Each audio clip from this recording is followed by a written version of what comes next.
Good morning. Good morning, everybody. Good morning, everybody. I'm informed by Democracy that we have a quorum, so I will declare the finance meeting for June to be formally open. Welcome, everybody, on this gloomy Waikato morning. It certainly is evidence that this is Field Days week. I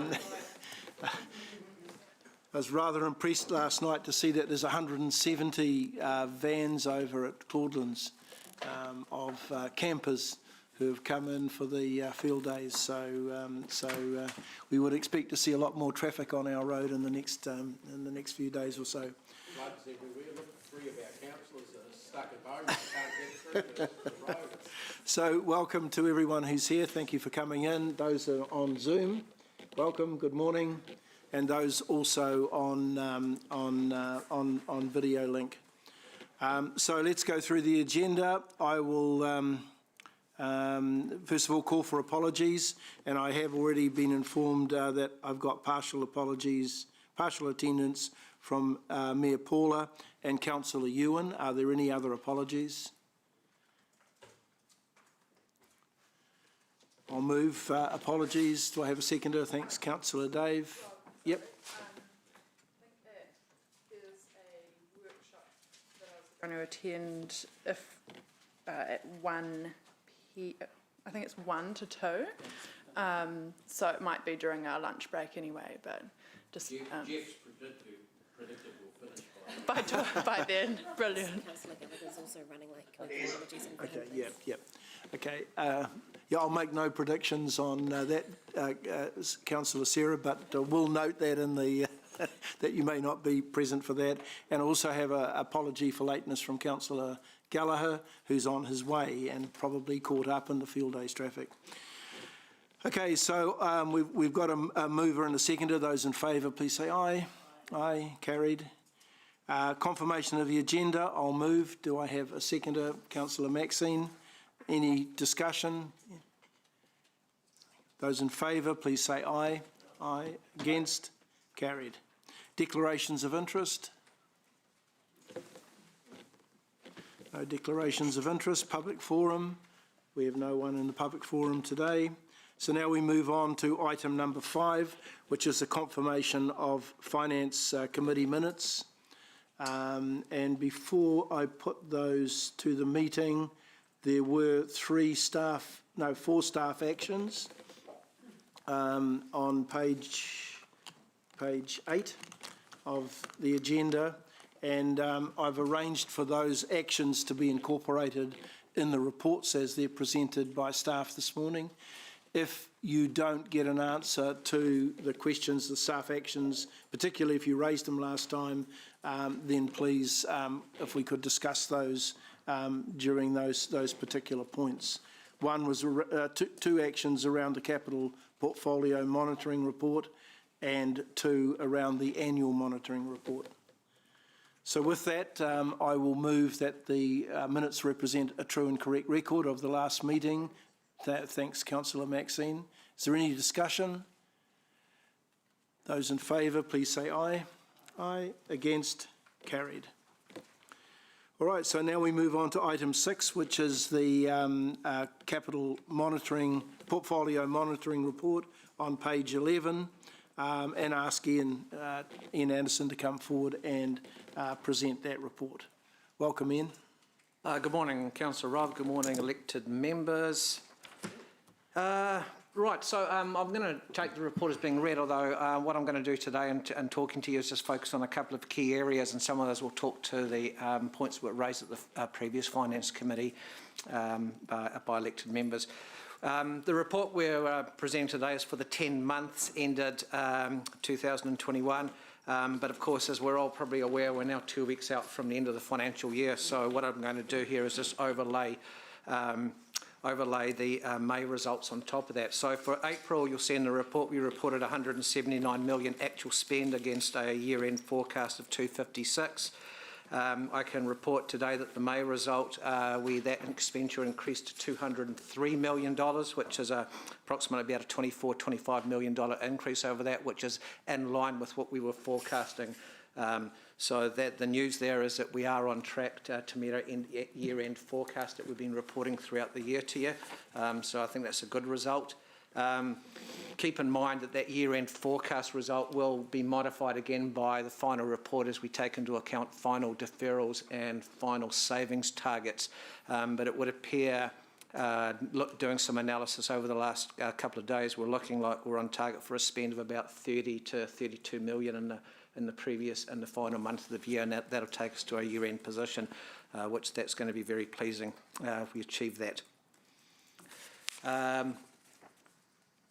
From that point, I just want to take you through into the budget, and I think it was a question at the last meeting about the budget and how we move from the annual plan number that we report in the published documents through to the forecast number. It's come up a number of occasions, and at this point, if I could just get your attention, if you could just move to attachment 3 in the report, which is a tabular report, which just gives an a summary of all the budget changes approved, and I just want to take you through it just so we all understand it, so I understand very clearly. On the left-hand side, if I can get your attention, you'll see that the opening budget at 1 July 2020 was 302.8 million. That is the published annual plan figure. If your eyes move across from the left to the right, you'll see a number of columns with dates above them. Those are the Finance Committee meetings that have been run this year. And you'll see that what we do is we summarise the changes under deferrals and brought forwards, savings and changes. And those are the budget amendments effectively that we present at each of the Finance Committee meetings, and we ask for approval through the final report in the trilogy of the reports, which is the financial strategy report. And if you move right across to the final column under April 21, you'll see that closing expenditure budget for the year is a 256.5 million that we're reporting today. So that's just to give you an overview or a summary of how the budget evolves from the annual plan at the beginning of the financial year through to what we're reporting today. And all the numbers in there have been supported throughout the year through the previous finance committees in terms of the detail behind those. The other question that came up, I believe by Councillor Wilson at the last meeting, was understanding what's happening with the deferrals. And where they go to, because we simply report. And if you look at this tabular report, you'll see that at the moment the deferrals in this current report for this period was 6.5 million. Well, that was the increase, bringing the total deferrals for the year to 47.9 million. And then the question is, well, what happens to those? We move those into a future period. What future period do they move into? At this point, if I ask you now to move to attachment 4, which is the more granular and more detailed schedule of the actual various programs that we have. Again, you'll see I've expanded the print range and brought in the financial years on the right-hand side of the table, showing where that 47.9 million is moving to. And at this point, given that we're moving into a new LTP period, you'll see that all the deferrals are moving into next year or year 1 of the LTP. Now that's very deliberate because obviously the program has been reconstructed as part of the LTP, which is about to be signed off. So it would be unusual to be moving deferrals from this year into a year beyond year 1 because that was all taken into account when the capital program was done.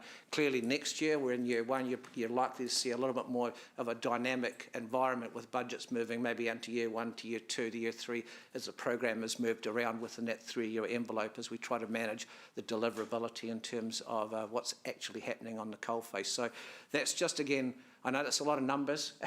Accountants love numbers, and that's a lot of detail there, but that's just the information to help you understand the detail behind the summary numbers and the financial years that they're moving into. And I'm always happy to take questions either during the session or offline if anyone would want any additional information in respect to that. Well, before you perhaps move on to deferrals, which I think was the other area, I'll take questions now on this. Yeah. So I think I had Deputy Mayor Jeff first with a question. Look, thanks, Chair Rob. Look, am I on the right place to ask a question about the issue of supply chain issues on page 11? No, I think. Can we come back to you on that, Jeff? Okay. What I think I'm trying to focus the questions on now is around Ian's, which I think is where Councillor Dave and Councillor Mark might be, is around these deferrals of the capital program. So I've got Councillor Dave next. Yeah, it's about the methodology that Ian's just explained. That was really helpful, your explanation there, to follow those two charts or tables. But I'm wondering about the methodology of shifting all deferrals just into year one of the LTP, because surely some of those projects stretch over a number of years, and we know that from the outset. Or are you saying were always planned to be completed within a single year? You know, I would have imagined some of the construction projects would have been over 2 or 3 years, and we know that now, and they should show in the columns for years 2 and 3. By example. Look, it's a very valid question. Yeah, like certainly the bulk. I mean, the deferrals. If I could say this, coming into next year at circa 65 million are very low in terms of what we've seen over the previous 2 years. If you go down and you look and you analyse it, a lot of them are going to be completed next year, Councillor McPherson, and there's no need to move them beyond that. The other point I was trying to make is because we've just come out of quite a lengthy analysis around or preparation of the LTP, looking at the next 10 years, particularly with focus on the next 3 years, is looking at that deliverability and build's been taken into account in terms of that. Certainly, yeah. I'm just, that's not really the point I'm on about. I take your point that the majority, overwhelming even, but I would be amazed if there weren't some that we knew when we set the LTP were going to be 2 or 3 year spending cycles. And to me, otherwise what you get is partway through year one, you get a whole lot, you get more deferrals of the ones that have already been deferred. So that's why I'm wondering why, you know, if the analysis has been done, all that work and analysis in, then we would know whether it's there. To me, that says every single one of those has got to be done next year. That is, sorry, and look, I'll be honest with you, that's exactly what the report is indicating to you, Councillor McPherson. All right. What you're likely to see next year, if we can go forward into year one of the LTP, where we start to look at the year one program of the year one LTP on top of these deferrals, and we start to look at the deliverability, and we bring deferrals back to the committee next year, you might start to see what you might start to see is once we've got more data in front of us that those projects are moving into year 1, 2 and 3. So therein lies the problem. You're not actually, you're saying on the one hand they're all year one ones, and then you're saying on the other hand some of them we'll find out next year go into years 2 and 3, and I would have hoped that when we had the LTP done, you know, because the debt to revenue ratios and all of that are quite important. We're looking at how much headroom we've got there, that we would know which year each bit of expenditure is planned for, because if Chris's team have done that sort of analysis, why isn't it showing that now? Why do we have to wait to next year for some of them to stretch out?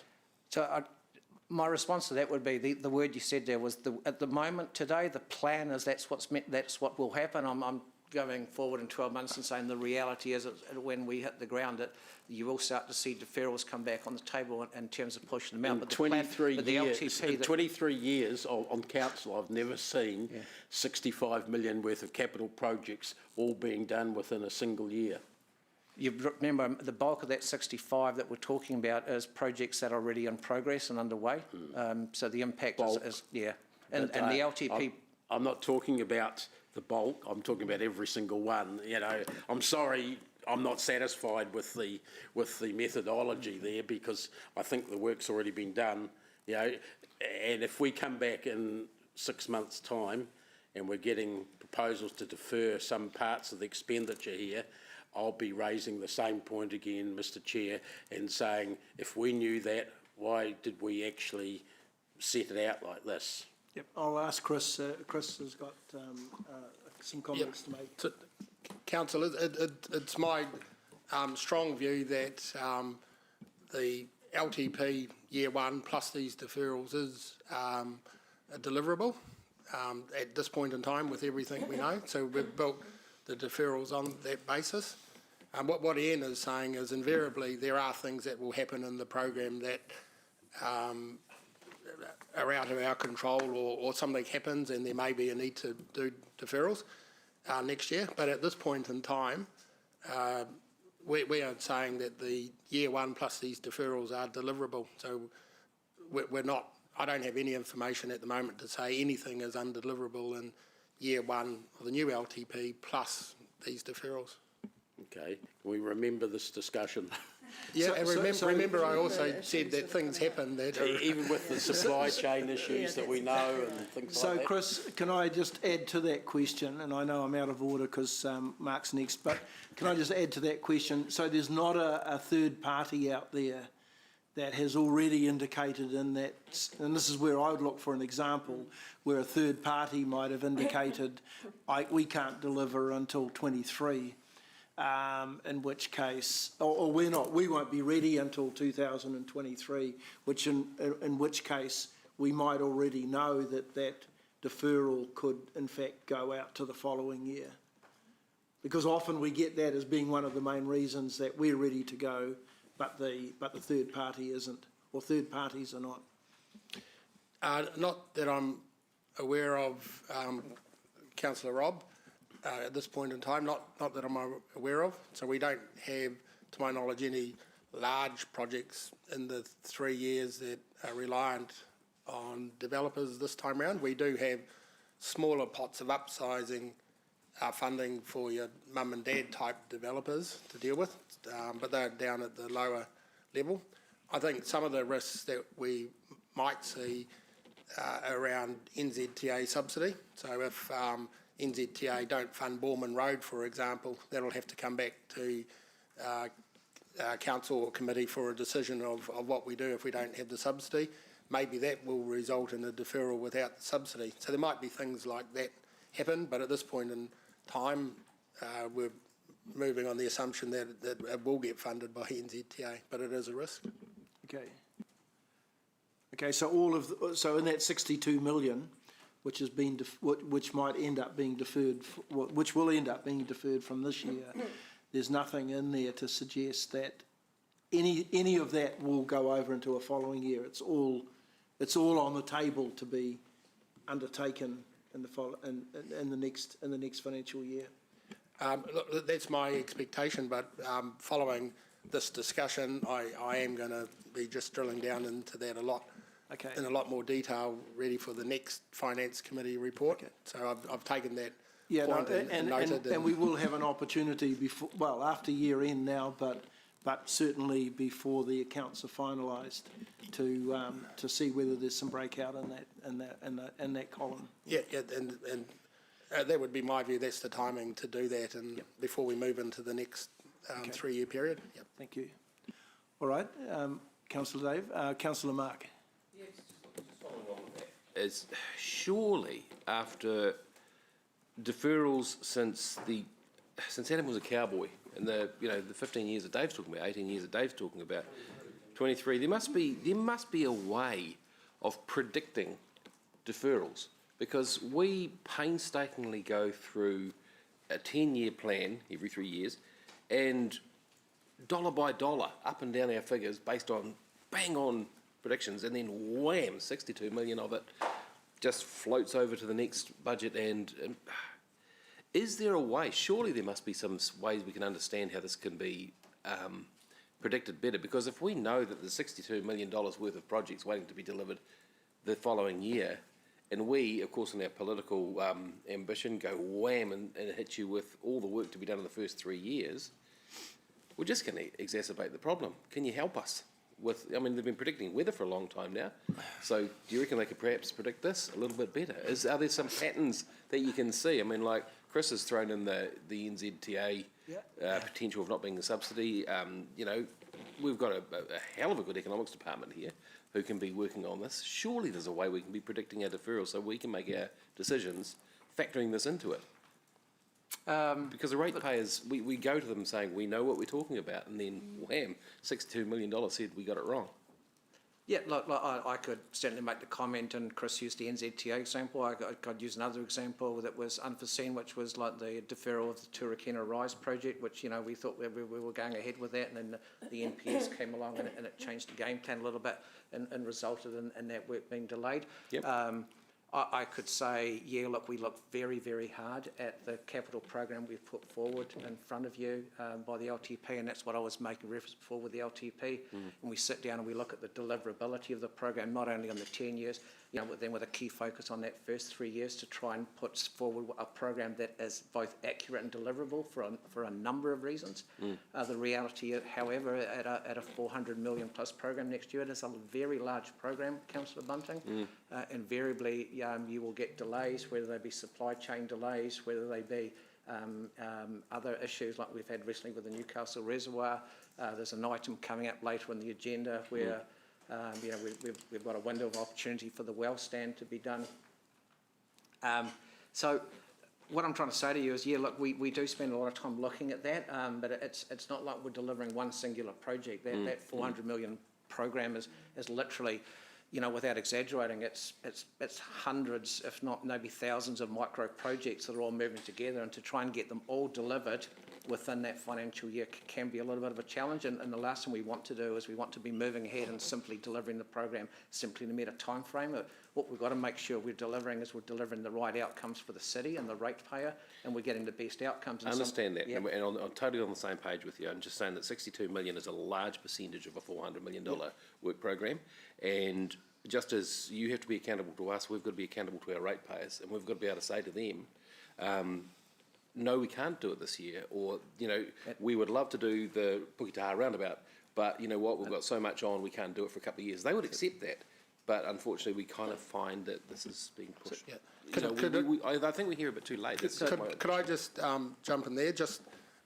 I do want to make the point, and it will be coming back to the next Finance Committee, like we're doing some work and looking back over the last 3 years, and there's very, very few projects that we have not delivered. So a lot of this deferrals is about cash flow and when the projects have been done. But when you see the analysis, when we come back, looking back over the last 3 years, collectively, this organisation has done a fantastic job of delivering the outcomes that we said we were going to do and the projects that we said we were going to do. I totally hear you, Chris. It's just because of that, we expect that our expectations go up, and then a deferral to me, I don't know if it's anything other than a project that hasn't been able to be done, not through any fault of your own, but because are we putting too much pressure on you to achieve too much, and as a result, the deferrals go up. So.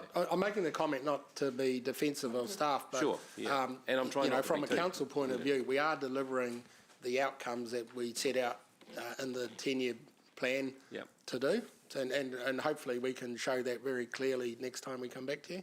Okay, all right. Through the Chair, if I can just add a couple of comments. So Chris is right in terms of when the dollars hit the books is different from when the project starts. So that's the cash flow topic he's talking about. In terms of the timing of deferrals,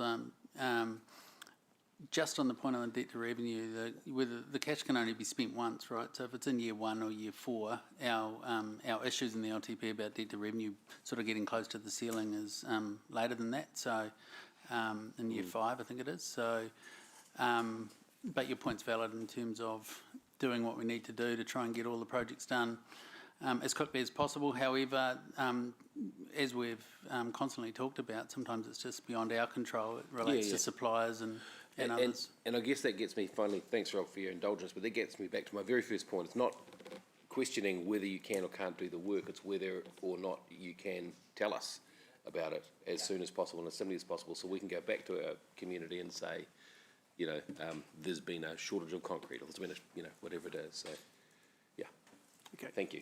Thank you. Thanks, Mark. Councillor Maxine. Just a further question with regard to deferrals, because it seems that we see numbers on a page and aligned with some of the projects. We don't also necessarily have an idea about when the project began, what it might relate to, how it might become washed up into another year, whether it's a deferral from a further year, and what its tracking might be. So I wonder if there's any opportunity for us to have a better understanding about the particular kinds of deferrals. Of, it's not just a number it as a total, but it represents quite a variety of different things. And I'd be interested in your idea about how we might be able to represent that in an easier way. Personally, I'd be more than happy to engage in that type of analysis and presentation by putting those future years out by publishing those years out to the right-hand side in that table. And you start to see where the money's moving to. I mean, hopefully my thinking is that what that helps to do is helps to generate the debate and to get the right discussion going on at this session and this meeting as well. Yep. The other point I was going to make is if you notice that one of the things we talk about in the committee and the report is we talk about projects that have got a risk attached to them, and we talk about either it's a timing risk or it's a scope risk or it's something. The timing risk, again, like we say, is to say, look, there's a risk here that what we're really saying to you is there's likely to be a deferral here. So we're trying to be proactive in terms of getting the information in front of you and making you aware of what they are in terms of at least the significant projects. Councillor Maxine? Okay. Yeah, can I just jump in, sorry, one more time? So we do try and do that, Councillor Maxine. If you look at some of the attachments to the report, so I'm looking at, as an example, page 21 on the citywide community. So we do put the projects there, and we put a program there that tries to say, which tells you when we've programmed to investigate them, design them and start them. We are looking at refreshing our reporting for the next 3-year period, and we've got some cool ideas, I think, to make our reporting better, and we'll be working with Chair Rob to just on that reporting, but Sarah's working on that now, revamped reporting. So if there's anything we're missing in there, we'd be really delighted to have those conversations so we can meet your needs. But we have tried to put it at a project level in the attachments to let you know. Thank you. Thanks, Chair. Thank you. And Councillor Dave. Yeah, just something came up in the discussion, and because I like arguing with general managers, I want to ask David, GM Dave, something here.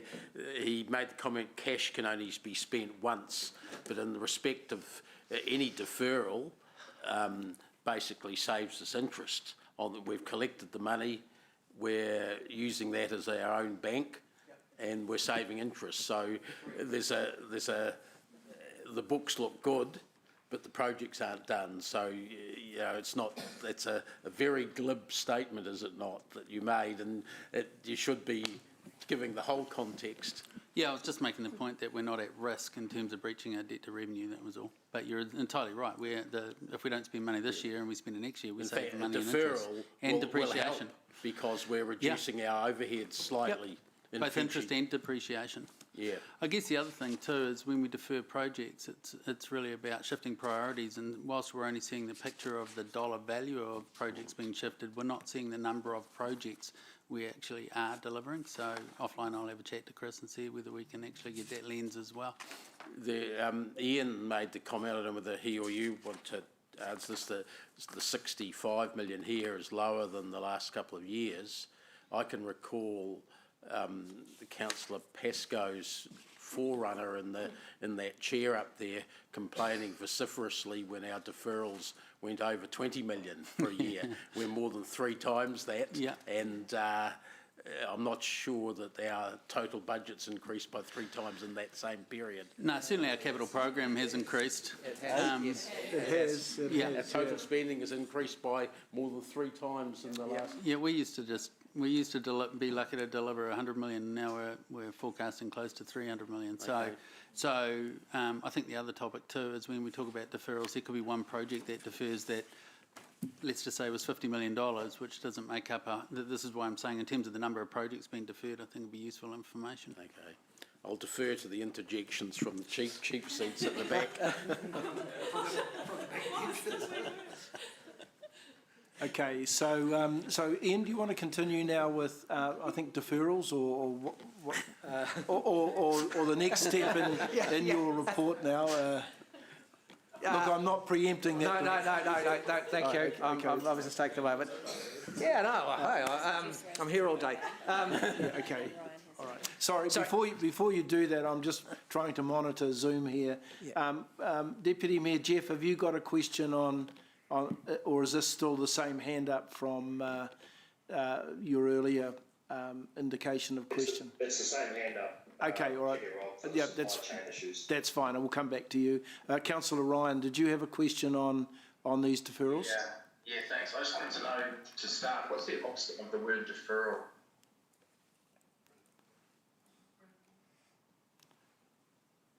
Probably bring forward. No, because it's been done, right? It's been executed. What would you call it? Paid work today?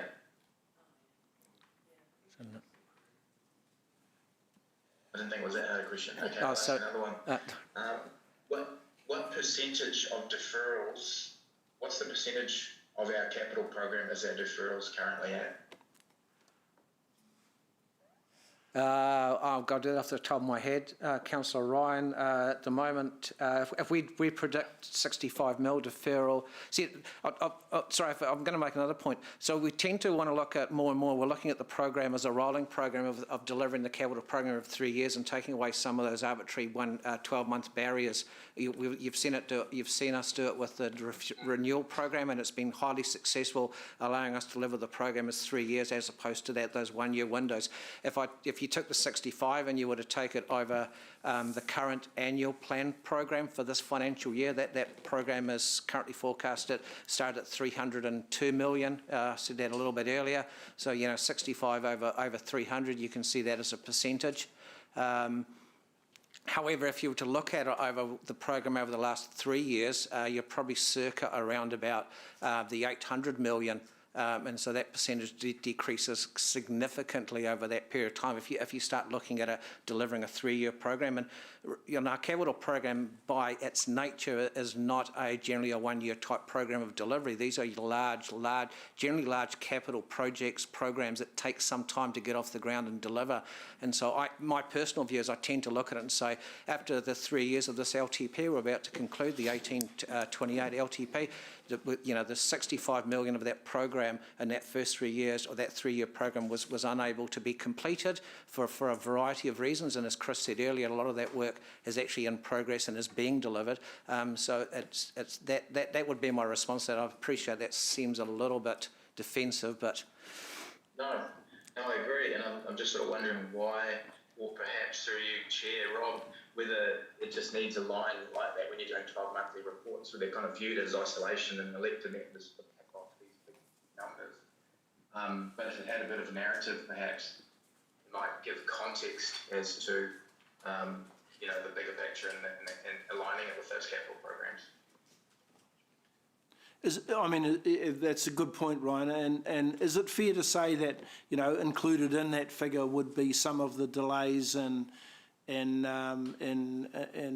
completing land purchases at Peacock? That we obviously budget for when we think we're going to actually complete those purchases, and if they get delayed for a reason, that's part of that deferral figure. Yes, it is. Like a large part of our deferrals have been Peacocks, but if you look at the Peacocks as a program, we are well ahead of budget, and the project's going well. So it's relating to our predictions of cash flow when we entered into the LTP a number of years ago. Yep. So that's indicative, I think, of some of the issues.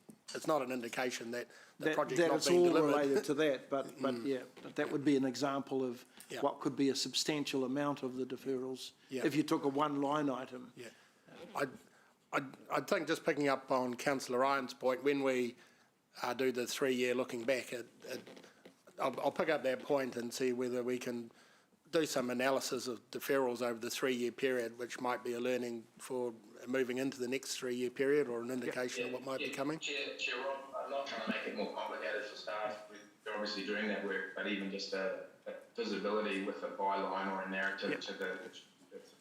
Yeah, no, good point, thank you. Yeah, good point, thank you. Thanks. All right, so back to you, Ian. Thank you. So moving on from deferrals, the next key area I just wanted to give the council or the elected members an update on was our work in progress status. I've said in the report that work in progress to the 30th of April is we're reporting that at about 420 in total. We've talked about this at numerous meetings, that's not a bad number. The size of our capital program would indicate we should have a large work in progress. Therefore, the focus really becomes on that work in progress that is outstanding, i.e. that's the stuff that's been completed and is in service and should be depreciated. At 30th April, we're saying, and I'm referencing to paragraph 32 here, 79.3, just shy of 80 million. And clearly that's a number that needs to be addressed before we reach the end of the financial year. What I can give you an update on, just before I go into the update, I've made a reference in point 35, have I? No, sorry, in point 36, paragraph 36, a significant amount of that outstanding is with vested assets, and just to remind elected members, vested assets are not capitalisations you'd see on our CapEx program. These are the value of assets that are gifted across the city through the subdivisional process. You'll see them sitting at 37.5%, so quite a significant dollar value. What I can give you an update today in is that we've Emily Botcher, our facilities manager, who's got a history in asset management issues and capitalisation, has been seconded up to into the transportation team to have a look at assisting them. And in the short period she's been up there, and I'm going to quote from Emily, I hope she doesn't mind me doing that she anticipates that they are likely to clear 34.5 million of the total outstanding WIP by the end of the year, and a large part of that, 24.2 of it, is invested. So as you can see from that, there is a significant amount of work and a significant amount of progress has been made. But the reality is there's a little bit of work to be done over the next couple of weeks, and it's been happening over the previous 2 weeks, that WIP number will come down. Capitalisations outside the transportation area during May totalled 8 million. So again, just a indication and some data to give you confidence that data, that number is being addressed and is being reduced. So that's been the combination of a lot of hard work right across the organisation, right from the asset managers right through to the finance team, so we're nearly there. Do you want me to carry on, Councillor? Yes, please. Okay. So I was going to leave WIP there. And I was going to move on to the last point, which I no doubt General Manager Allen will want to comment on, but it was just to talk about, in paragraph, you will see that we've introduced a portfolio risk section into the report this time round, starting in paragraph 45, and it's to do with an emerging issue around supply chain, material supply. I think it'd be fair to say that we're also now starting to see an emerging issue around resourcing and staffing as well as materials that's impacting on delivery. The purpose of these sections is just to raise awareness. The issue is emerging. Section 47 will see that staff are monitoring this very carefully. And in section 48, we go on to say that while the risk is likely, there is a risk that's likely to put pressure on budgetary levels going forward into the LTP. And that's something that we'll monitor, and through the Finance Committee and the 6-weekly reporting cycle, come back to you and alert you to what those are likely to look like and impact on financial strategy. I will add my 2 cents to say that, look, the way our budget's put together is invariably it will have a contingency sum based on accepted and known risk. It'd be fair to say that this risk is probably a little bit unusual and a little bit higher. So while there are contingency sums allowed in most of and if not all of our project budgets, it's likely to be inadequate in a situation like this, because these are unusual times that we live in. But I'll probably get Chris to maybe just add a little bit to that as well, please. So Ian, you probably covered it. For me, this is an emerging risk. So clearly we knew we were in a COVID world, but we have a lot of contact and engagement with our contracting industry. And it's only very recently, like in the last 2 to 3 weeks, that they're starting to talk to us about supply chain issues. So what I'm picking up, it's a lot more pronounced in the vertical build or the building sort of industry, not so much in the horizontal or our roads and pipes, but it is starting to manifest itself. So in particular at the moment, there's price increases and delivery times for products like steel, concrete, bitumen and pipes are the 4 that we're hearing at the moment. So it is an emerging risk. I've said as a management process in paragraph 48 that we've put another step in place before we commit to physical works or while we're developing our projects, just to put a lot of attention on supply issues. We are looking at ways to mitigate that. For example, it may be that council's got to start ordering pipes way ahead of the contract and supply them free issue to contract. So there's things that Chris Barton and his team are starting to look at. So it's an emerging risk that I can't really quantify at the moment. So just in the nature of our obligations is to raise that risk to councillors as early as possible. So happy to take any more questions on that if there are any. Thank you. Deputy Mayor Jeff, did you still have a question on the supply chain matter? Yeah, if I may, just a quick one. Thanks, Chair Rob.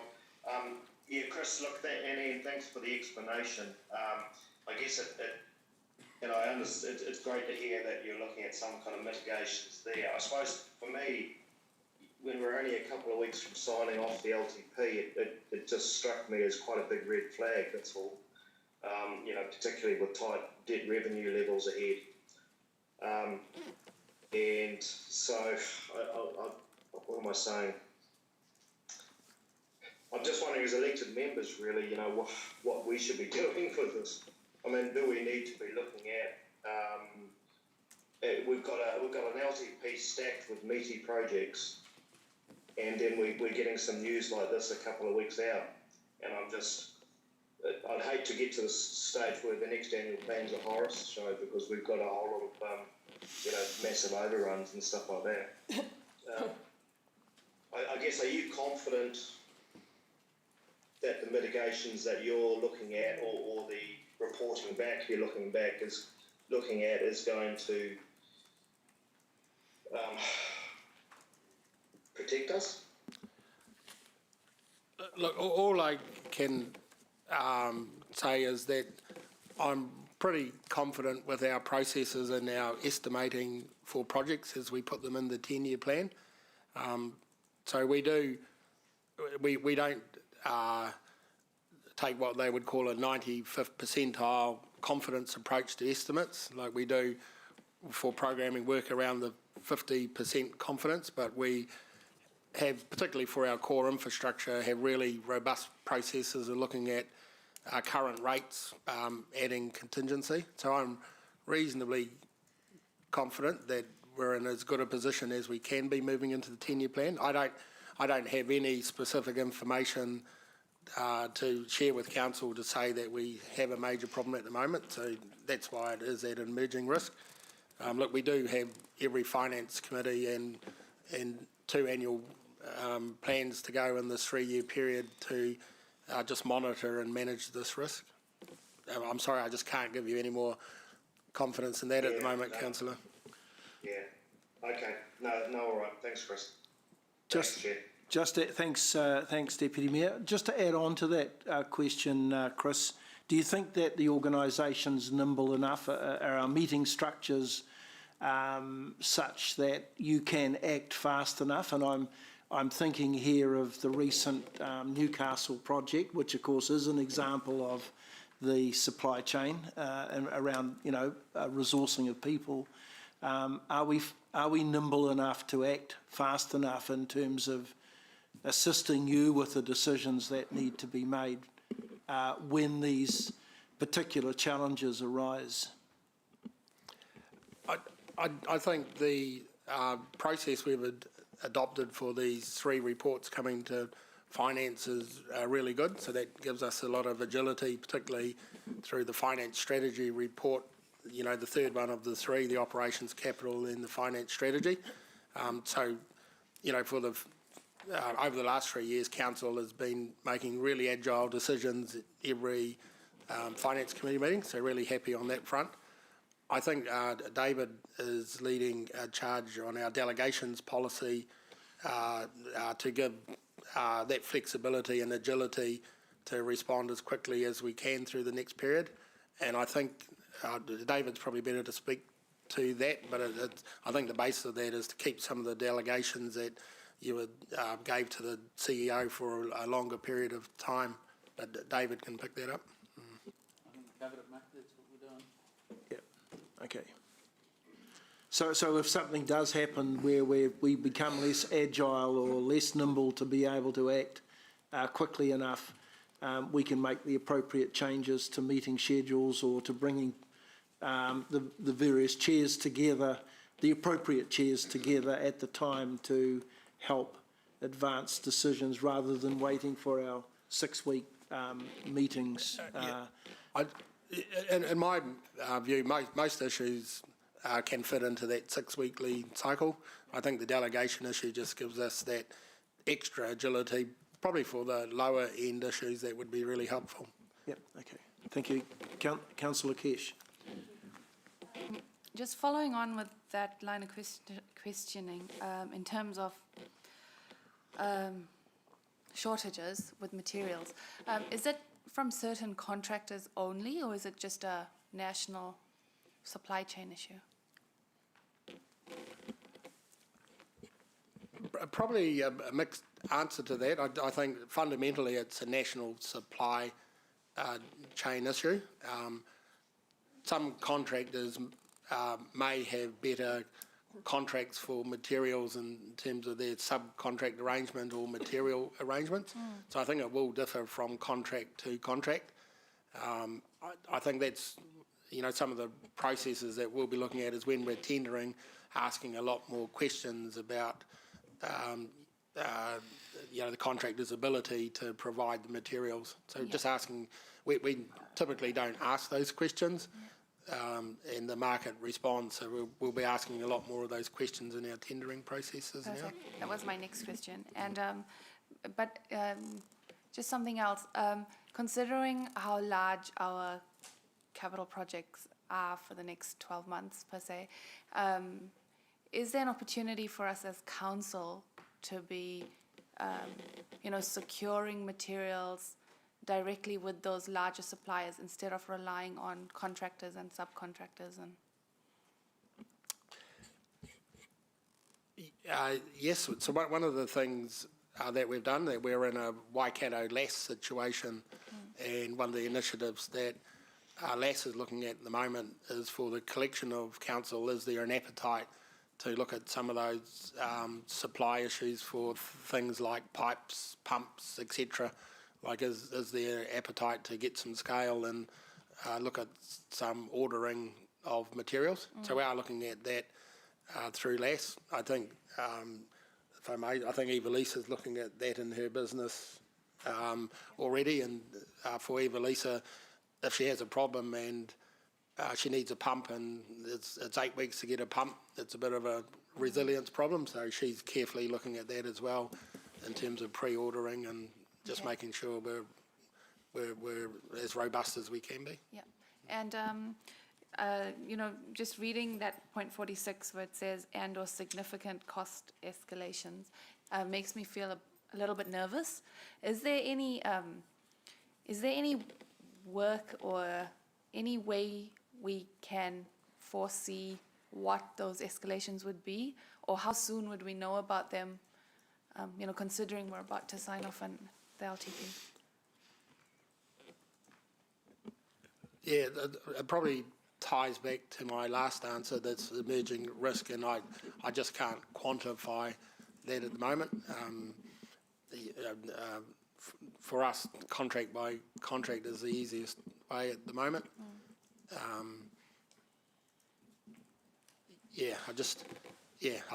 can't just quantify it at the moment. Okay. Thanks, Councillor. Councillor Martin.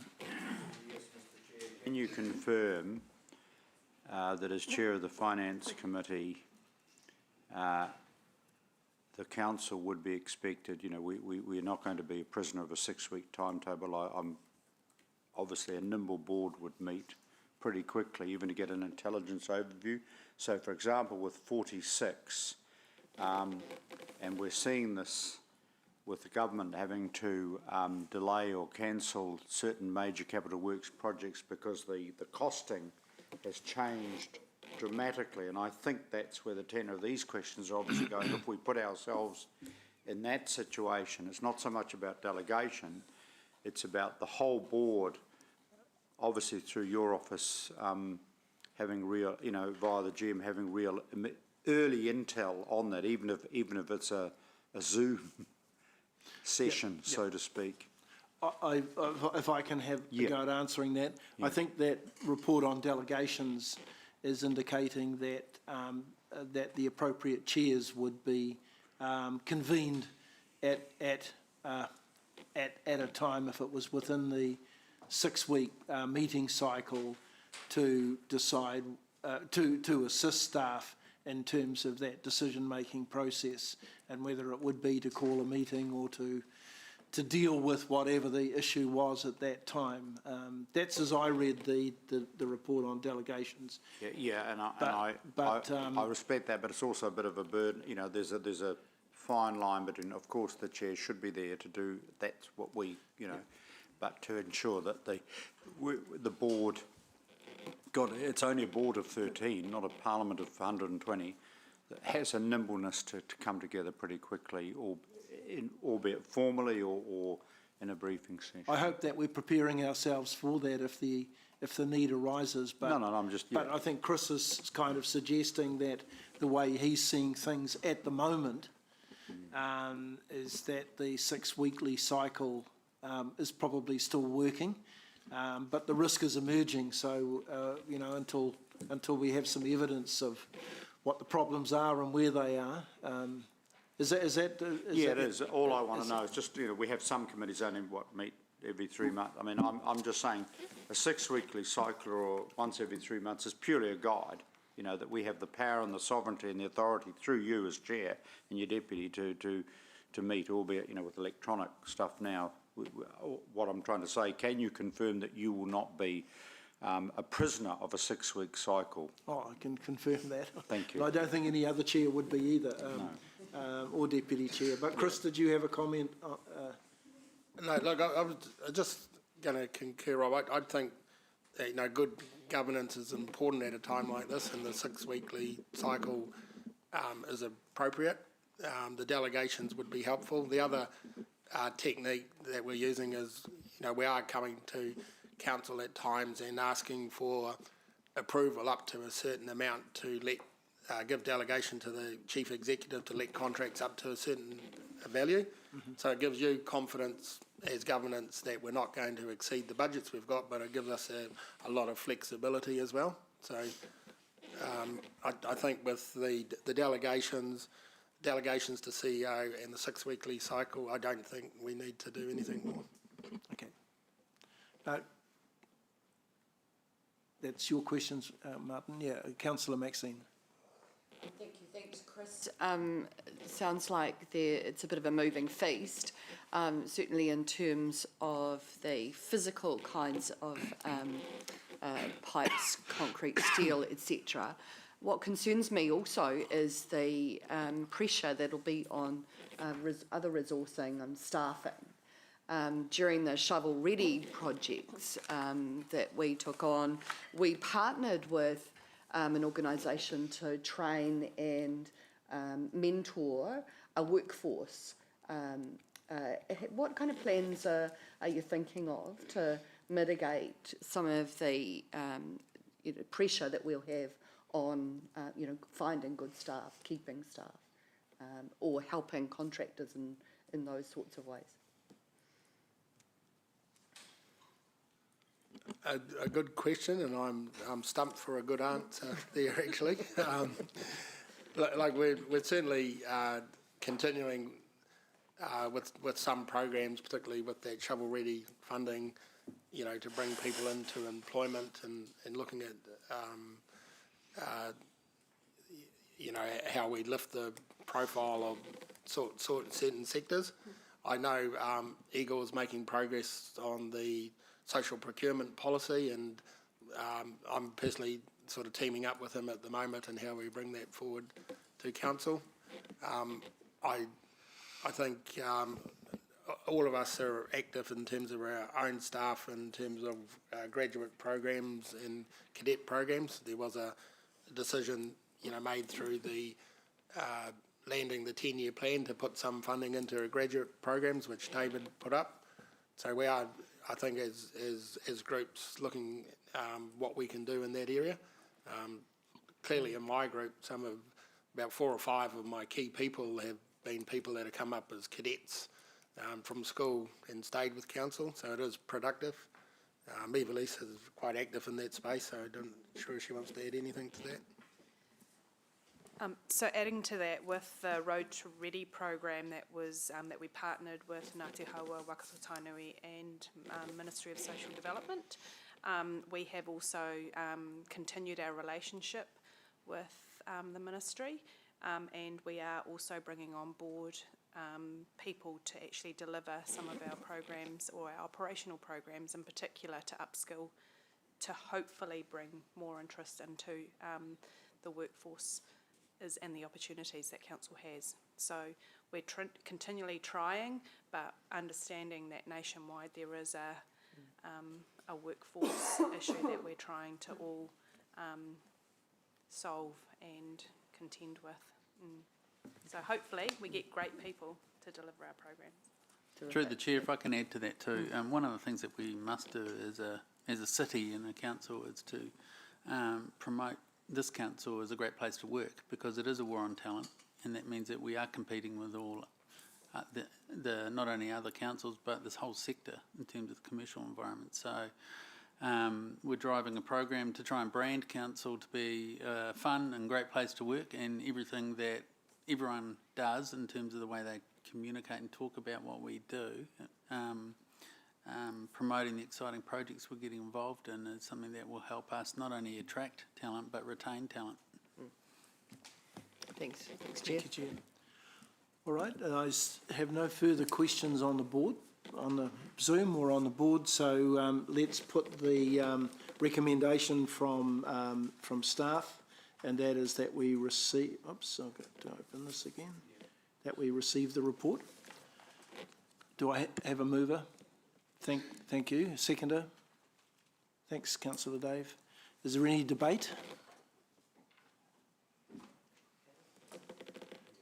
No debate. So let's go to the board on this. Those for voting, please.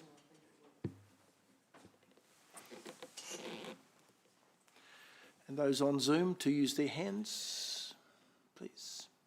Oh, they're voting with their tick. Now move on to the annual monitoring. This is for 10 months, and we now have all of 2 weeks until the end of our financial year. Tracy, the floor is yours. Good morning. Thank you, Chair. So, yes, you're quite right, Chair. We only do have a couple of weeks to go for the rest of this financial year. So what you'll see in this month, we obviously are just talking about the April results, but what the team did do as part of this reporting is do a lot more work in the forecasting space. So what you'll see is the forecast. What we're trying to do is obviously forecast what the June balance will be, and you'll see that obviously that is still a lot more favourable than what we had planned for the original approved budget. And again, same thing that I've been talking about over the last finance committees around increased revenue in our areas, increased funding for particular projects that we're doing, and obviously our DC revenue, which takes into consideration our accounting surpluses and things like that. And as with all of those, there are some areas that obviously have increased expenditure that are offset by that revenue.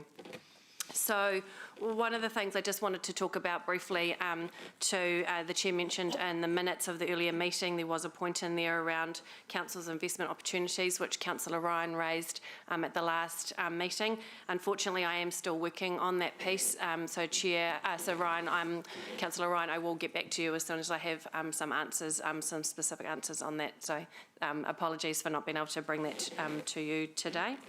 The other thing I just wanted to mention in that space with regards to Treasury, you'll see in paragraph 15, we talk about taking on a swap. So just the timing of it, I ended up doing a particular one swap for 20 million in April and then one week later in May. So obviously this is April results, so you'll see one come through now, and in the May results we've got another one coming through.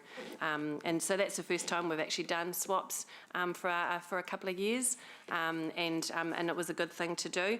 And again, just on that particular topic, because there has been a little bit of noise again lately around that value of when we do that reevaluation of market interest rates and what we do have out in our hedging.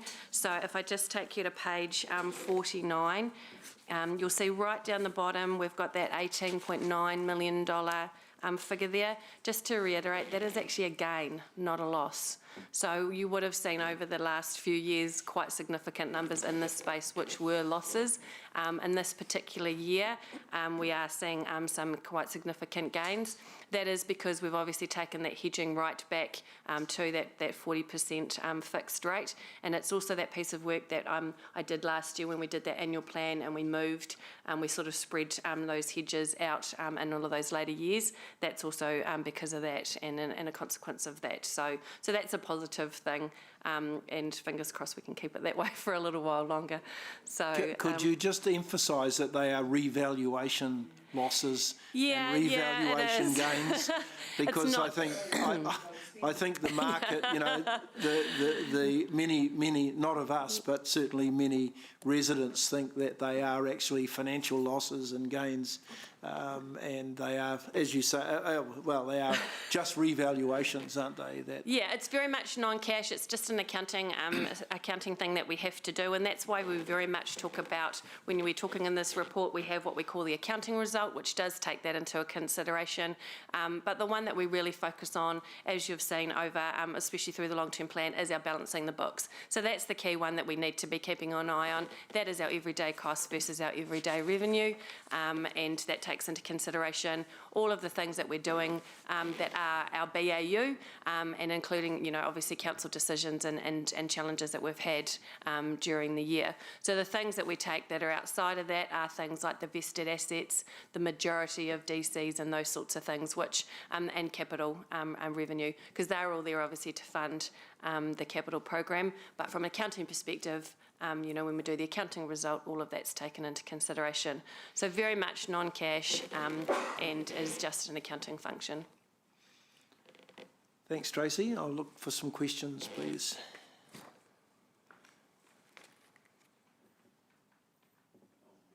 Goodness me, what a good report. Oh, no, Kesha's got one. Sorry, Nearly. Councillor Kesh. Just for my understanding, so coming back to your balancing the books comment, so considering we're higher than budget with operational and capital revenue, yes, and then our balancing the books is in positive, at the moment, yes. So how does that impact, how does that impact the next sign off with LTP, you know, like if have we balanced the books this year? Is that what you're saying? So if you go to page 50, you'll see that I'm actually forecasting that we're just a little bit under. So I am forecasting that we will be at a $1.3 million deficit for the end of the year. But if you look in the column just beside it, we were going to be in deficit of $4.4 million. Ah, I see. So if you look at those two, so at the moment we're well and truly, but of course I've still got year end and provisions and all those things that I still have to work through. So we are still going to be in deficit, but it's a lot better than what we had anticipated it to be based on the last long-term plan. So what that kind of means in some senses is it starts us off in a better position for the long-term plan going forward. Because we haven't used, because to obviously pay for that, because we're not meeting, revenue and expenses aren't meeting, we have to fund that through debt. So basically if I can get that back to neutral, which is the thing that we want to do, that means I'm not funding it with debt. So obviously just by a couple of million, it means I haven't had to use that debt going forward. So that's how you can kind of see it going through for the future years. So does that mean that when we look at the balancing the books for the LTP, will that be adjusted? No. So remember, operating is just every year in its own. Gotcha. Yeah, every Yeah. year separately. Yeah. The only one that is kind of becomes cumulative and you get to see it is the debt. Gotcha. And the debt to revenue. So obviously, and that's one of the things you'll notice with the debt to revenue graphs this year, is because we ended up ending last year quite favourably and we got a lot of money, so physical cash through with fees and charges and DCs, that obviously meant that our debt, we started off with lower debt, which obviously then has a flow-on effect. And that's exactly why we do the financial strategy, which is my next report, so you can see the consequences of those things and their flow through for the following 10 years. Got you. So all that extra revenue that we've got from all the different places have just gone off to pay debt and then put us in a favourable position starting? Yep. Okay. Thank you. Thanks, Kesh. Councillor Ryan. Oh, thanks, Chair. I just wondered if we needed a further motion or an amendment that says something like Tracy be forgiven for inability to complete set tasks, something like that. Thanks. That would be appreciated. I can see your tongue in cheek there. Any other questions? Just one, Tracy, on a follow-on from Councillor Kesh. The 1.4 million, which is your estimate for the balancing the books deficit, which is on page 43. Are you reasonably confident that that builds in any surprises that might arise from any depreciation, end-of-year depreciation adjustments that might have come about as a result of revaluations? Yes, at the moment I am. Yeah, okay, so there's nothing more to come that you're not aware of in terms of those revaluations? No, so we do already every month do an accrual for that WIP outstanding anyway. We never used to, but with this year we have been doing that. Okay. So that picks up some of that differences anyway. Yep, thank you. Yep. All right, if there are no further questions, Ryan, your hand is still up. That's from your earlier question. Okay, all right, so I will move the staff report, which is that the Finance Committee receives the report. Have a seconder, Councillor Maxine. Is there any debate? No debate? Okay, we'll go to the board, please.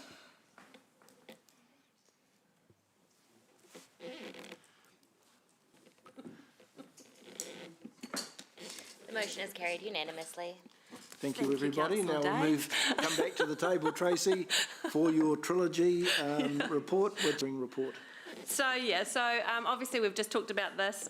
So this is just taking into all of those forecast adjustments that you've just seen in both the capital and the annual monitoring report, and flowing that through into our balancing the books, debt to revenue and net debt graphs, and remembering that we've got the detail of that on page 73.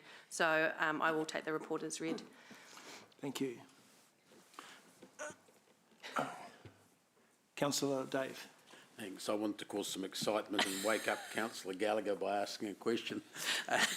In relation, on page 73, living wage, about the third of the way down, I realise that how you're handling this, but in questioning how that appears to the public, because it's I'm presuming, correct me if I'm wrong, Tracy, that the figures showing here are the amounts above what you would have spent otherwise on the living wage, yeah? Yes. So, but in the meantime, the government has been increasing the minimum wage, so the gap is reducing, and they're actually projecting that they're going to bring the minimum wage up to the living wage level during this period. So the balance that this is showing us funding, the extra, is actually not that amount, won't be that amount, because we would have had to pay a higher amount anyway by legislation. We're already in that situation. They put the minimum wage up to $20 from last month, next month? Yeah, whatever, April. around Yeah. April. Yeah, so that's a great point. And I guess what you would see if we hadn't made some of those changes that we would, is next year we would have had to have taken that into consideration. But because it obviously we'd already done that for the majority of the year, remembering we've only got a couple of months to go for that difference. So what I guess, what we're not seeing is an increase in, a large enough increase for us to, I guess, worry about for the last, I guess, 2 months of this financial year. But I do understand Yeah, I know the bottom timing, line's going to end the same. Yeah. But it's sort of showing a massive cost. Yeah. Which is not a real cost because we were going to be required to pay it on the most last, of that yeah. as a minimum wage. Yeah. So, Going yes, forward. that's right. I'm actually talking a bit more about going forward than the past. Yeah, so this was just, remember, us forecasting when that particular paper got done earlier on in the year for us to say what that was going to do for this year. But to your point, it's now the difference between that and what we would do, which we've picked up as part of the LTP anyway, as part of our personnel costs. So would you say that the next time we see this, there won't be those gaps? No. Yeah. No, and this will disappear anyway, because that was just for us, because it was an additional cost as per se for a portion of this year that we hadn't taken into consideration and hadn't budgeted for, and then it'll disappear. Understand that. Yeah, great. Okay, thank you. Thank you. Further questions? I've just got one, Tracy, and that's in reference to the staff recommendation part C, where we're approving the strategy for the debt to revenue, net debt and balancing the books. I assume those graphs don't include the draft LTP? No. No, okay. So we will actually, potentially, if we go back to your earlier report, we could start off in a better situation in terms of being $3 million better off without balancing the books. I think that you've got 4.4 as being the budget this year as balancing the books deficit, and a 1.4 estimated. Yeah. And I'm not holding you to that 1.4, but you know, whatever happens, we may be in a better starting position, which will of course then affect our debt to revenue ratio too, won't it? Absolutely. So, and that's a really good point. So that's one of the things that when we were going through the LTP, at certain points of time, I'm trying to forecast what each of those things were being. So when we came at that in the February, the May meeting, what I was trying to do, so the last piece of work I did is we talked about interest, we talked about depreciation, and then I'm trying to forecast what that opening debt is going to be so that I can start off those debt to revenue graphs. Now, as much as I would love to, I'd love to be able to come out of today's meeting and go and update all of that, but as you can imagine, that's a huge amount of work. So we do have to take things at a point in time and make decisions based on that.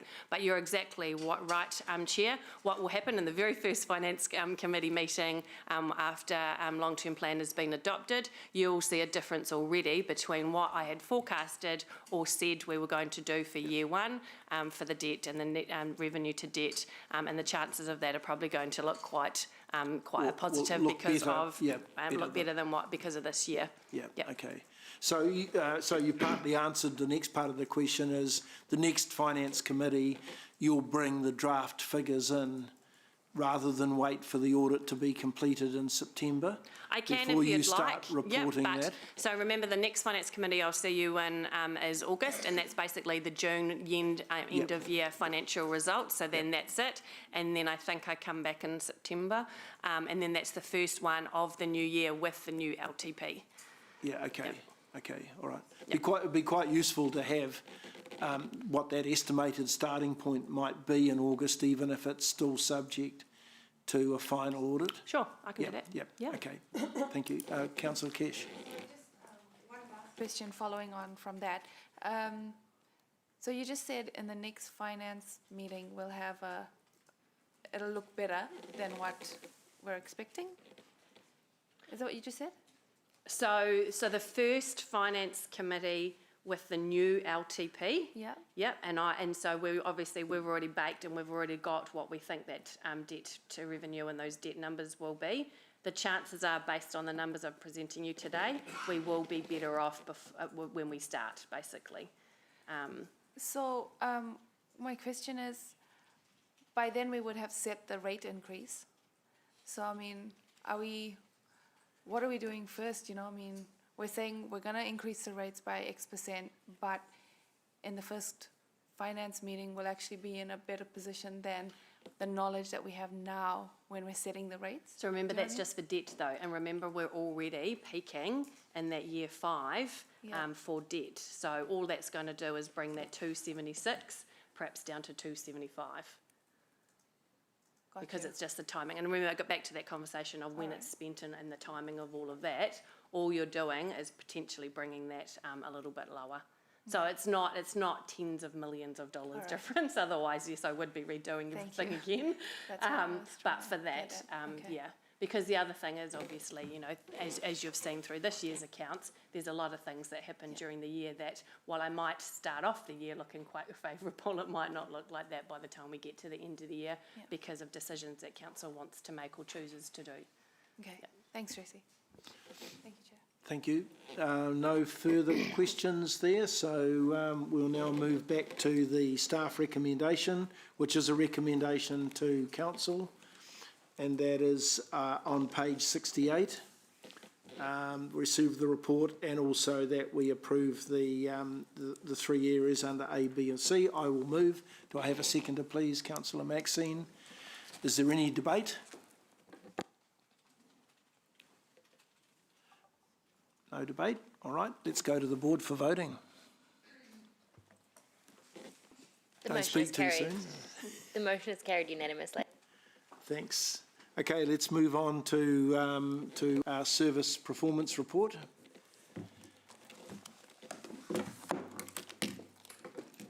Welcome, Candice. Liz and Katie, actually. Sorry? Liz. Liz. And Katie. From Liz and Strategy. Katie, thank you. Morning all. This morning we're presenting the non-financial performance results for Q3, which ended 31st of March. I'll take the report as read, but there are a few items I'd like to draw your attention to before taking questions. So this quarter's report includes 7 measures which we are not expecting to achieve target for at year end.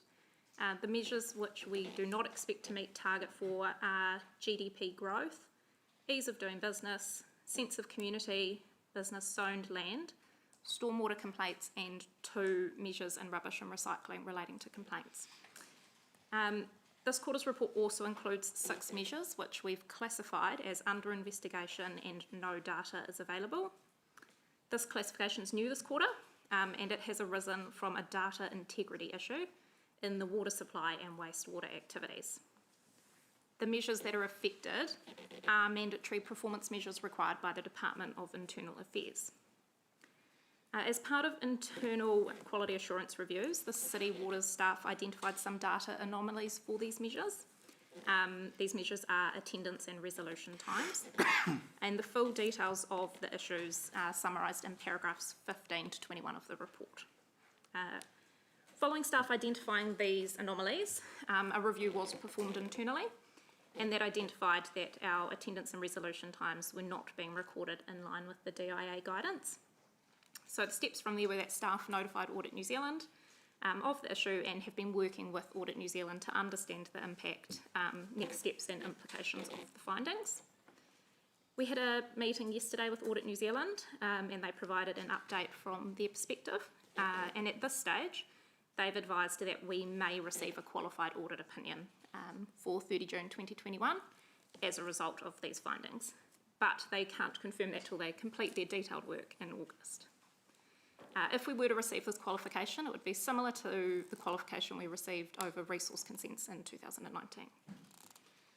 On a positive note, this quarter's report also includes the latest results from the Quality of Life Survey, which have showed that the percentage of people who think Hamilton is a great place to live is up 13% on the last survey. The percentage of people who are proud of how Hamilton looks and feels is also up. It's up 11%. And the percentage of people who think decisions are made in the best interests of the city is up 16%. So there are some positives included in this quarter's report. but I'm happy to take any questions.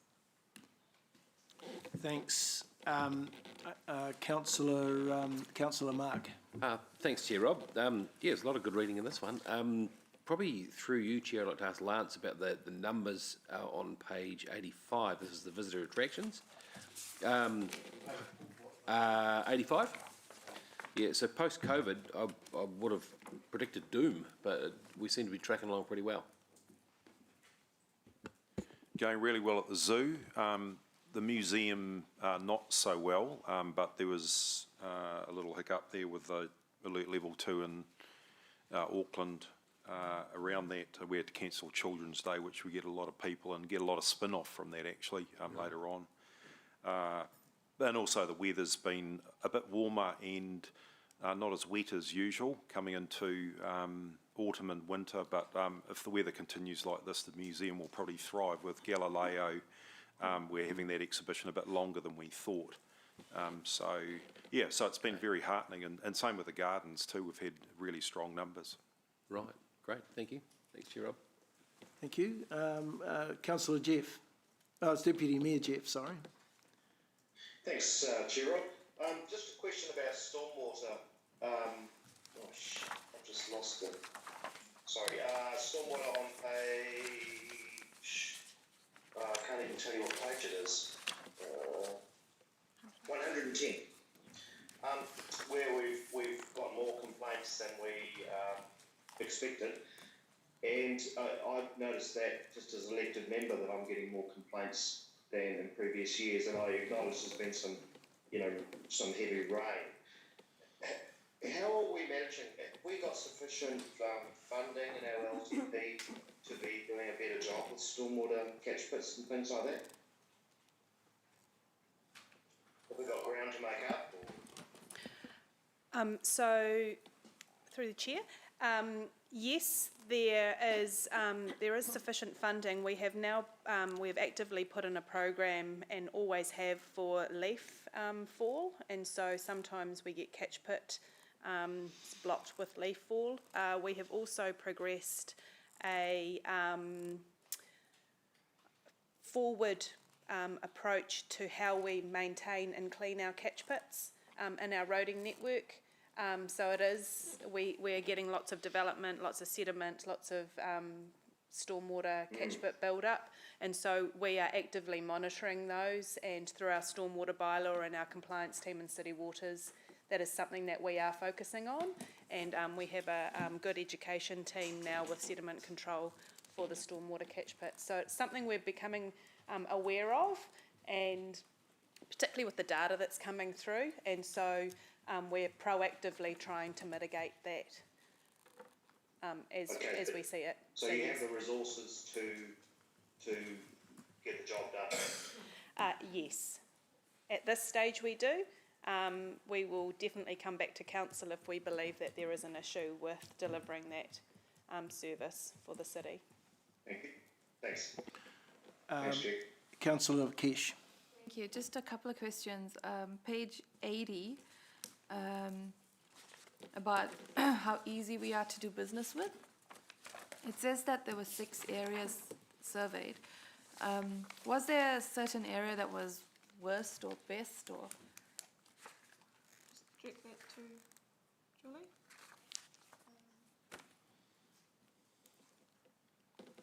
No, it's really across the board. So it's actually a really complicated measure because you've got all those different areas feeding in. So we haven't identified one particular area that's a lot worse than others. What has rubbish and recycling has affected that somewhat. Okay. With customer services. Yeah. So I mean, how do you improve it if we don't know what's broken? We're working on improvements across all those areas. So, but as you can imagine, they're kind of separate pieces of work that are happening in each unit. So the other thing that's happened is that customer services has now moved to transformation. So that too will help to lift that measure. Okay, thank you. And just a second question on that rubbish and recycling piece. I mean, are we starting to trend down, or is it just complaints all the time, or?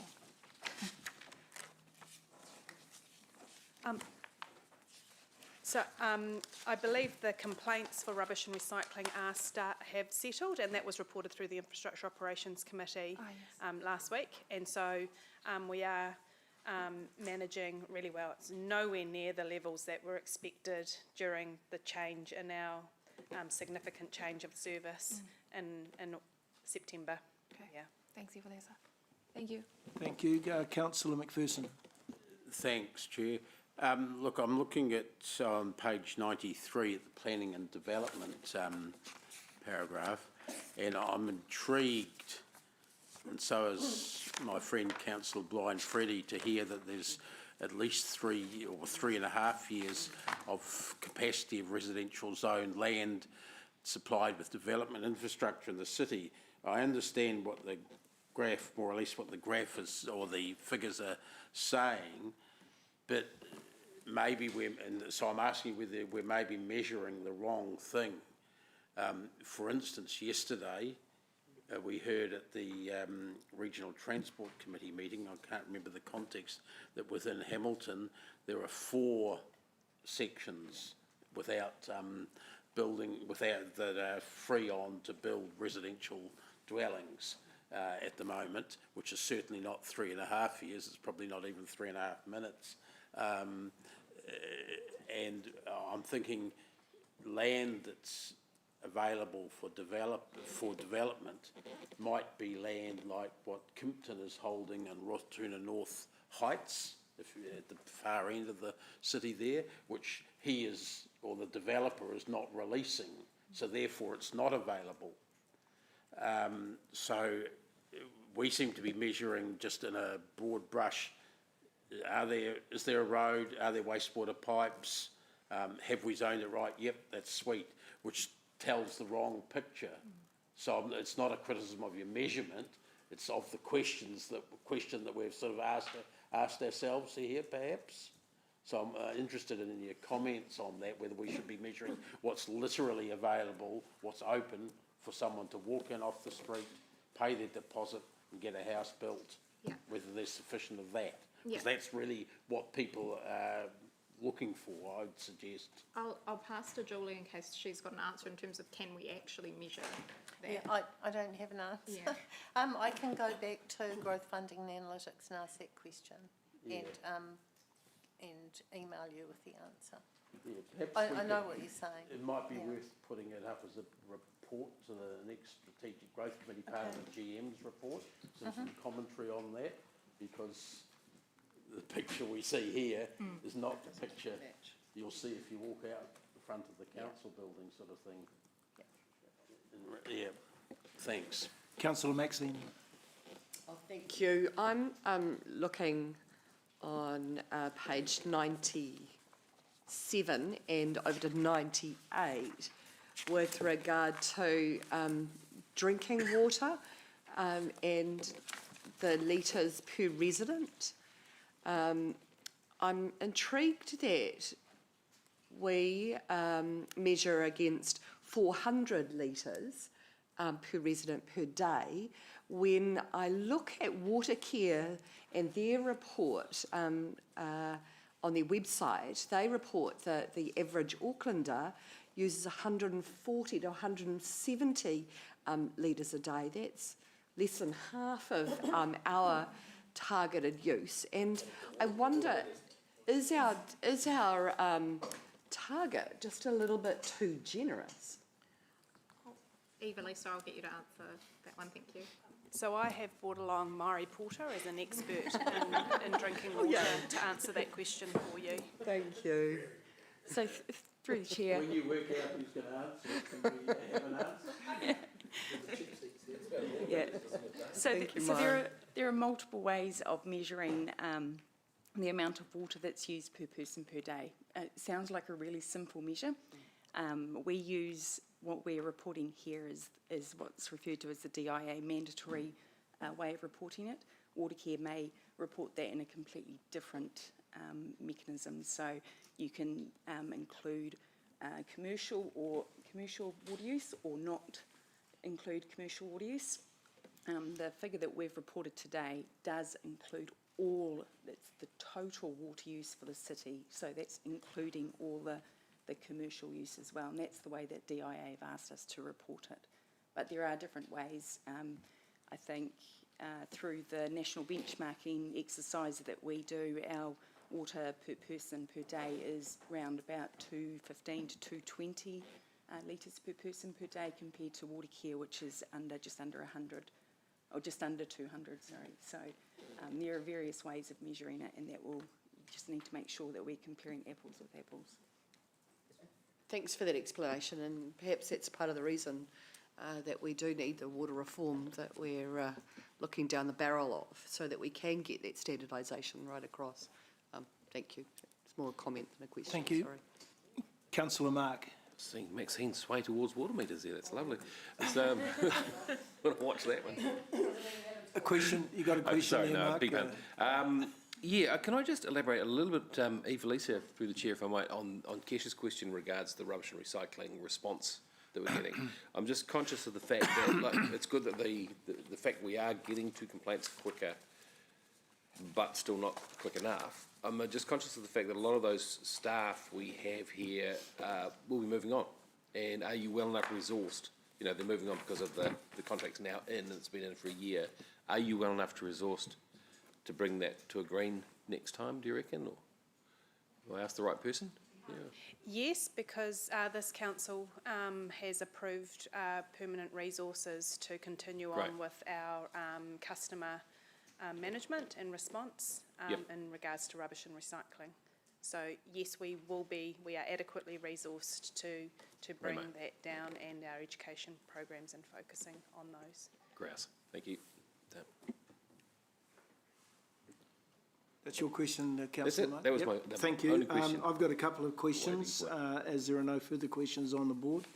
As an auditor in a past life, any suggestion of a qualification or modification of an audit report is a red flag to me. So I have got some questions that I'd like to ask in terms of what we might be able to do between now and the end of the year to avoid some of those modifications. The first one is, do you expect the resource consents, which are currently, this is on page 95, currently at 18.8 days, to reduce to 18? And I asked that question because 2 years ago, we did receive a modification on that. A modification. Oh, well, it is it used to be called a qualification. Yeah, sorry, the terms have changed, but qualification equals modification now. 2 years ago we did, and we've kind of worked it out of the comparative figures. So I would expect if we could get that back to 18, it won't be, I'll use the word qualification this year. I'll get Julie to respond on the expected year-end result, but we will still have a comparative qualification in this year's annual report for that measure.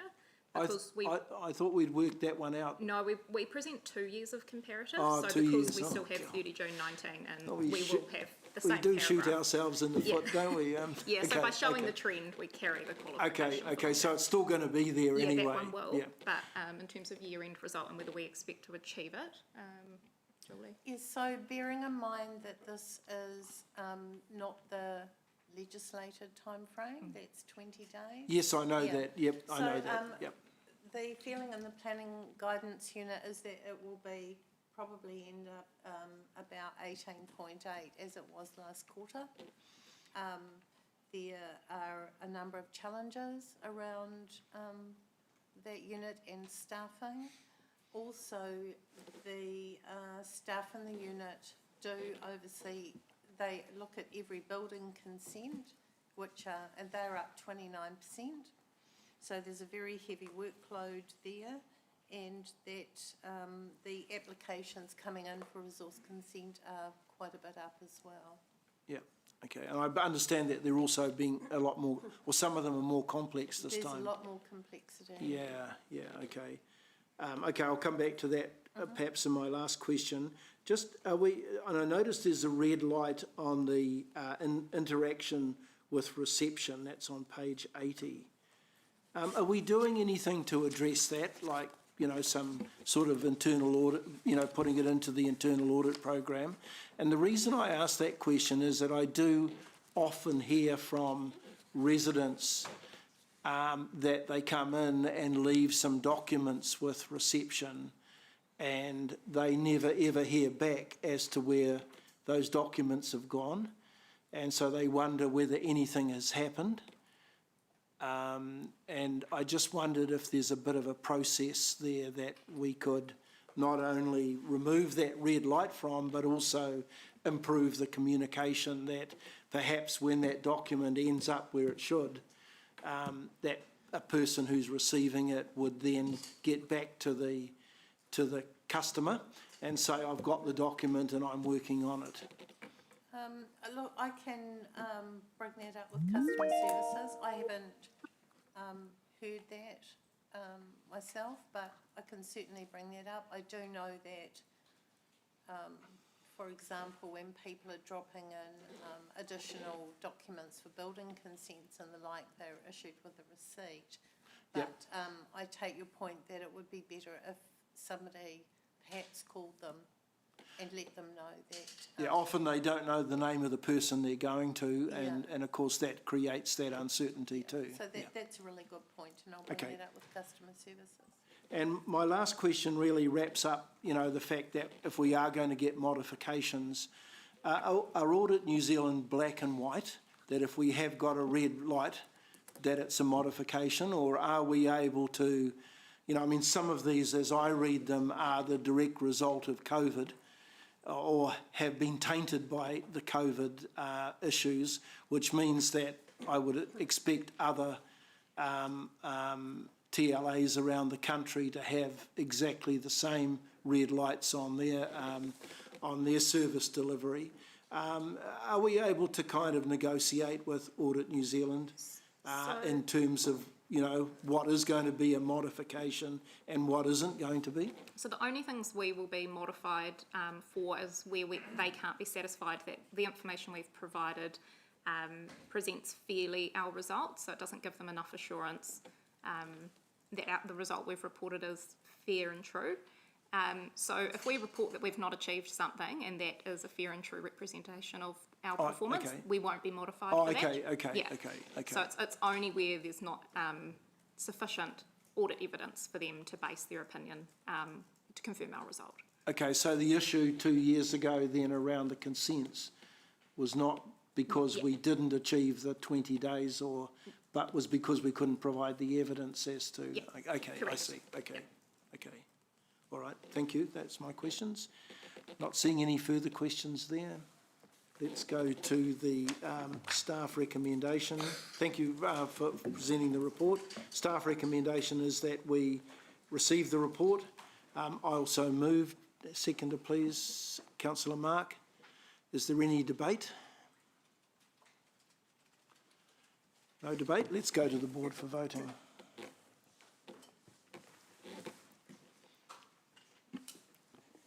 The motion is carried unanimously. Thank you, and thanks Liz and Katie. Is to move into public excluded, and we'll do that and we'll take a break for 15 minutes. So I'll move that a resolution that we move into public exclusion. Seconded from Councillor Mark. Those in favour, please say aye. Aye. Against? Carried. Thank you. 15 minutes. Let's come back at 25.